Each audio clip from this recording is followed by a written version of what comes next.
So only one creature got away. Yeah, the one wolf. Which I mean, the wolves are like,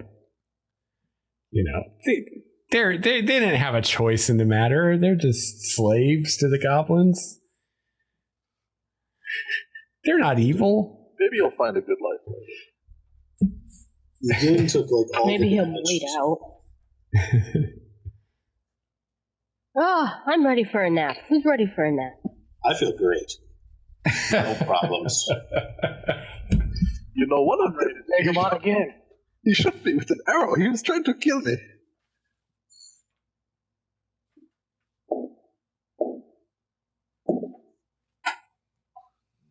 This one, he just looks so bad.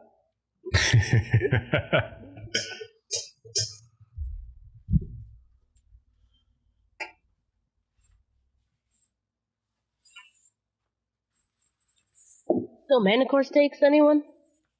I don't know how much more I can eat. I've been on the road 3 days and I'm eating like a fucking king.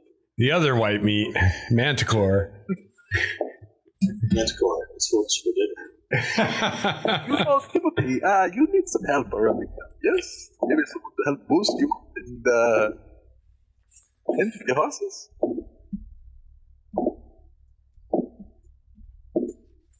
Will this someone also want to nibble on his leg? No. You'll be a good friend. You know, Mask, I tell you. I told you before that we can make a dead thing that will be good friend. I will do this now. Look at what I will do. This thing here, look, it is gone. The spirit is gone. It is gone on to Hades. All that is left is the clothes. It's just the body. Look, you poke it, you twist it. Look, I can pick it up. I can make it dance. Look, see? There's nothing left. It's just the flesh. Just keep the smell down, we'll find. Yes, of course. We should allow the flesh to return to Primordia, but... We will eventually. But, it's not such a bad thing. He can clean him up, wash him, and then he will help him. It will be like the circle of life. So, Circle of life. Life and death, all of it together. Awesome. So he's going to animate this little guy. The goblin? Yeah. He picked the cleanest one. This one only died according to the necrotic damage. So he's okay, well preserved. He's the least stinky. So yeah. All right. Animate him up. All right. Got to see how that works. Let's see. He becomes a zombie, right? Because he's still got flesh. Yeah. Probably will freak out. Tidy Tim sitting there working in the kitchen and running around him. Hey, now there's someone to do dishes, right? Yeah, this is like the one whipping boy that whipping boy Tim has. We beat on Tim beats on him. It's all good. Everybody. By the time we get to King's Landing, we're going to be like that food truck or something. He's Okay. the King's Folly, not King's Landing. King's Landing? Wrong world. Oh, shoot. All right, so he just becomes a regular zombie, looks like. Yep. So it says the DM has the stats, so I better have the stats, right? Yeah. Honestly, I don't really even care about it as a comment thing. More of a story. Yeah, I just like having it. Hey, he's a zombie now. I tell you what, do you want to take the average hit points or do you want to roll? For this guy, though it's recklessly suboptimal, I will roll. Okay, so roll 3d8 plus 9. 3d8 plus 9? Yep. Wow. This guy's tougher than he looks. Yeah, he's tougher than he was as a goblin. 18, I don't know. Nice. Not bad, good. DA would be 4.5. Yeah, it's slightly below average. Yeah, which is probably fitting. There's more. There'll be plenty more zombies, I think. All right. Well, if I could get a little army going where it would only take me one spell a day to keep 4 of them going. I'm not going to do that because it would just be a pain in the ass. Well, you should have control of the token now, Steve. So that's your little goblin zombie. Mahmoud directs him to come over here. Look at him. He will come introduce himself.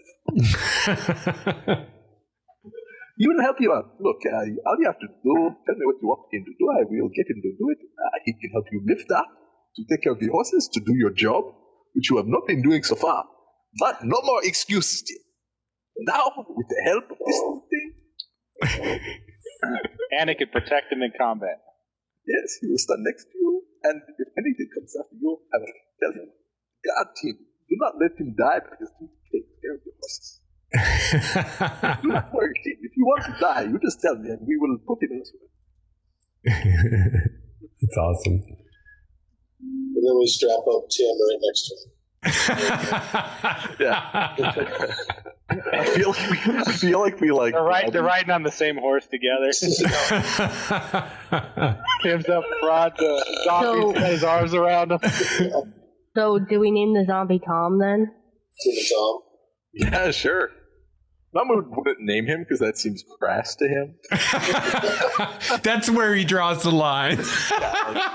He's not a person, right? Like it's just a suit of clothes. Like, He will totally raise corpses into servitude, but naming them is too far. Way too far. Come on, guys. Idunn feels the need to name it. Otherwise, she will need to return it to Primordia. Okay. Is it a thing like fish where it's bad luck to name them? As soon as you name a zombie, it dies. I don't know why. Right.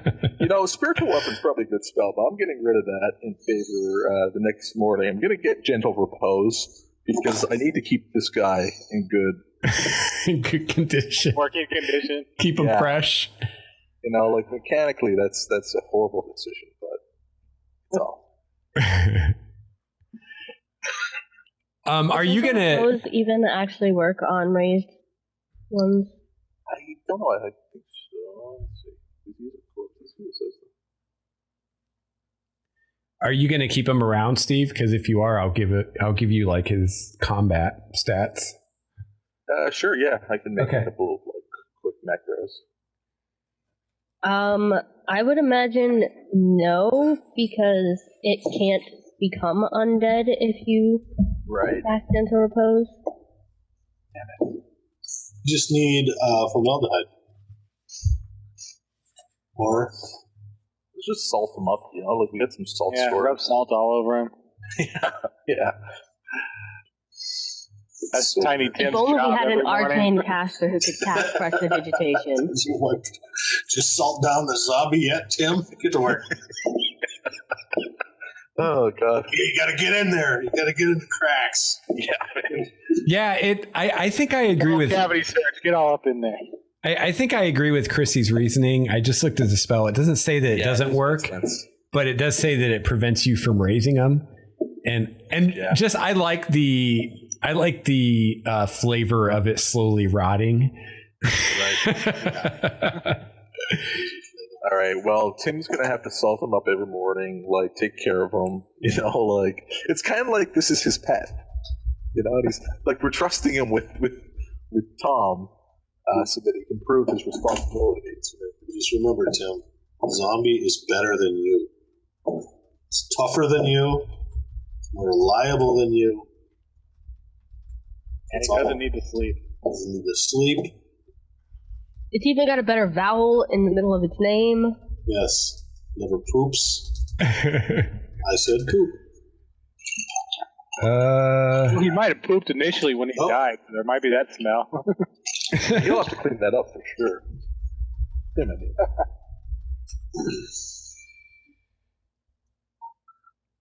Immune to poison. That's cool. I'll be right back. 1d6 plus 1 blooge. Not that much blooge. No. But it does have the undead fortitude thing. Yeah. Which is where if it goes to 0, it gets to make a save, and if it makes it, it goes to 1 instead. They're really hard to kill. But you guys know from the last adventure. I think he'll be great. Like, I think the overriding instructions that it will have on a day-to-day basis will be to guard him. Okay.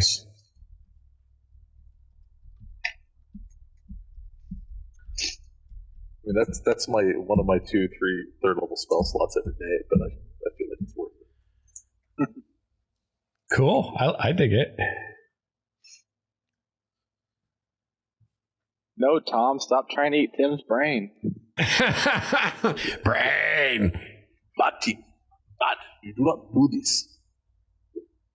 And yeah, these guys were goblins, so the zombie can't talk, but if it becomes relevant, it can understand common and goblin languages. So we'll make this guy carry stuff around too. Like, cool. We can load him up. We can load him up with some stuff. I love it. I love this. I love it. Undead in the party. Why not? Yeah. Well, thanks to my party members for allowing me an undead little buddy. Oh, so his speed is only 20. So you will have to put him on the horse. Yeah. Yeah. It's awesome. Yeah, he sits up with Tim because, like, a small goblin and a small, like, halfling, they just make up one real person. You're only half a person, Tim. That's right. You know, Tim, because you are halfling, that means you are half a person. So you and Tom, you must share this. He'll only nibble on your ear a little bit sometimes. Perhaps you should sit here, just in case.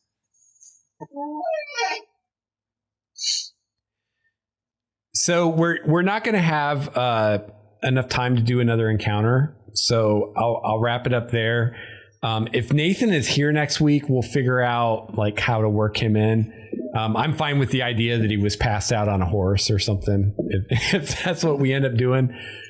What we're going to do next week is I'll have some more encounters, but kind of like what Dwayne was saying, we don't want to do 2.5 months of day to day, like that would get really old really fast. It's like the journey to Waterdeep from Journey of Dragons. Yeah. So what I'm going to do is, and this actually, we were talking about 13th Age earlier. This comes from 13th Age, I think, is we're going to do a montage next week. So I'll tell you now so you can think about it. So what we're going to do is... Oh, you already got it? I listened to Game Master's Journey. I thought it was coming up tonight. It was, but that took longer than I thought it would. So what we'll do is each person will get a chance to name some kind of obstacle that you faced on the journey. And it could be a monster. It could be some kind of like a flood. It could be anything. And then someone else will get the opportunity to describe how their character was instrumental in overcoming that obstacle. So everybody will get a chance to do both next week. Yeah. Does it necessarily have to be an obstacle, or can it just be an interesting or weird thing we run across? Yeah, that's fine. And It could just be something interesting that happened or something. But the idea is it's not a combat, right? It can be, but we're not going to roll dice or anything. It's just going to be like if it's a combat, like say, Dwayne, you're like, we got attacked by a herd of dinosaurs. Then I might ask Steve, well, how did you guys overcome that? And what did your character particularly do that helped everybody succeed? Kind of thing. It's cooperative storytelling and not necessarily gaming exactly. Yeah, we're not going to roll dice. It'll just be assume that you guys got past whatever it is. It'll just be a way to kind of flesh out that journey without having to like be tedious about it. Because that's the thing with like these encounters is it's like if I just kind of throw one at you at a time, it's not really that challenging because you kind of have to have multiple encounters in a row before it really gets challenging. But then it doesn't really make sense that on one particular day, you guys got attacked by like 10 different things. So, yeah. So we'll do that next time. So you guys can think about an idea, or you can just wait and come up with something on the spur of the moment. But I know some people like a warning for that kind of stuff. So I'm gonna play it like jazz. I think just roll. yeah. And you never know, someone else's thing might give you an idea. I'm looking forward to Dwayne's because yeah, I right. feel like he's gonna have some good stuff. It's going to be out there. He's doing stuff from my Numenera game. Repeating it for his more standard fantasy. All right, so everybody gets 2,000 XP for tonight. Sounds like a lot. Does it? It takes a lot. Like it's scaling at this point. Like, Yeah. I think it's like 10,000 to go up a level or something. Yeah. We're at 14,000 for the next level. Yeah. So Yeah, it's kind of like that old show, whose line is it anyway? Where we score things, but the points don't matter. yeah, and that's 8,500 is what Idunn's character sheet says. Yeah, that's what I have to That's what Mask has. That's what I had too. Okay, good. I just thought I might have missed something. cool. Yeah, and it's kind of, there may be times like last week where I'm kind of done with a level and I'm like, just go ahead and level. I will never not give you XP that you earn, but there may be times that you just get bonuses because I'm ready to go on. Yeah, that's fine. 'Cause it's kind of interesting if you look at Wizards put out a chart of like monsters by challenge rating, and some of the levels, like there's only like 10 creatures that are that challenge rating, so there's not really enough to get you to the next level unless you do like lower level encounters or something. So Or you encounter the same exact creature over and over again. right, yeah. But that's not really how encounters are built anyway, isn't it? Isn't it a budget of like total XP? Yeah. So and then they basically say don't choose a monster that's within, or choose monsters that are within 2 of the average party level, or something like that. Yeah, you're not supposed to use a challenge higher than the party level because there's a possibility that it could like one-shot somebody. Oh, really? Yeah. Huh. I guess I never read any. I've been meaning to try it though. Yeah? But then I'm like, well, what if someone dies and I'll feel bad? Don't think that way. Someone dies, then they will be with Hades, and they will be That's right. peace. They'll be truly happy. If the character dies, I could care less. There's always more characters. Yeah, I'm pretty sure most of us are of the mentality there's always another character. I'd really rather push the game and kind of see what the limits are myself. Yeah. Yeah. All right. Well, maybe I'll try that sometime. I'll throw something at you that you technically shouldn't be able to defeat. See what happens. You know what? I almost forgot. I have one more thing for you. I can't believe I almost forgot to do this. Where is it? You guys have another shared dream one of these nights that you're traveling out in the wilderness. Cool. Is it sexy? No, it is as far from sexy as you can get, unless you're really sick. You see in your dream, you see the same dark elf that you saw in the last dream. He seems to be in some dark ruin. There are cobwebs everywhere, dust and dirt. It's obviously was once a great hall of some kind, maybe even a throne room. But it's deteriorated with much age. And he goes to this stone throne that's just covered in dust and cobwebs. And behind it, he finds this stone in the floor that he's able to lift up. And there's like this secret compartment in there. And he pulls out this little chest. And he proceeds to like cast all these spells. You get the impression that this chest is like magically warded and he's somehow getting through all these wards. And he finally opens it And inside the chest are some gems and what looks to be a very magical dagger and some other things, which he's just like tossing to the side like they're worthless. And he pulls out what looks like a bloodshot eyeball, like a human's eyeball with like the optic nerve hanging out. And he looks at it and it seems like the eyeball like is looking him in the eyes. And you guys hear in your minds this like kind of gibberish sound of like a voice that you can't quite hear it and you can't quite understand it. But you get this sensation of this voice speaking, and this dark elf like slowly nods and he reaches down his hand and pulls a dagger out of a sheath on his belt. And as you watch in horror, he cuts out one of his own eyes and sticks this eye in the socket. And the eye starts like moving around and like looking around. And you wake up like totally freaked out. Do I have a chance during the dream Okay. to look around for that diamond of despair that he stole from me? Sure. Make a perception roll. Unperturbed by the bizarreness of this. I don't know. Am I a lucid dreamer? I don't know. I want that fucking thing back, man. All right. Perception? You care about nothing else. You want that stone. That's right. 18? Okay. How big was this diamond, do you It was think, fucking Dwayne? big. It was as big as a gnome's head. Oh, really? It was that big? It was a big fucking, it was a big diamond. Huge. I can kind of see why he wants that back. But it is called the Diamond of Despair, so it has kind of an evil thing going on. Okay, yeah, you do not see any sign of the diamond. In fact, you're pretty certain he didn't have it on him. Okay. All right, just checking. Fucking Mordegast.